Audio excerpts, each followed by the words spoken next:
భవద్వేషిణి. భగవద్గీత మహాభారతము యొక్క సమగ్ర సారాంశము. భక్తుడైన అర్జునునకు అనర్చిన ఉపదేశమే గీతా సారాంశము. భారత యుద్ధము జరగరాదని సర్వవిధములా భగవానుడు ప్రయత్నించెను. కాని ఆ మహానుభావుని ప్రయత్నములు వ్యర్థములాయను.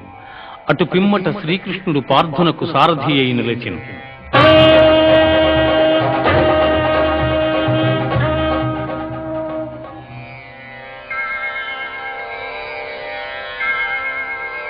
యుద్ధరంగమున అర్జునుని కోరిక మేరకు రథమును నిలిపెను. అర్జునుడు ఉభయ సైన్యములలో గల తండ్రులను, గురువులను, మేనమామలను, సోదరులను, మనుమలను, మిత్రులను చూచి హృదయము ద్రవించి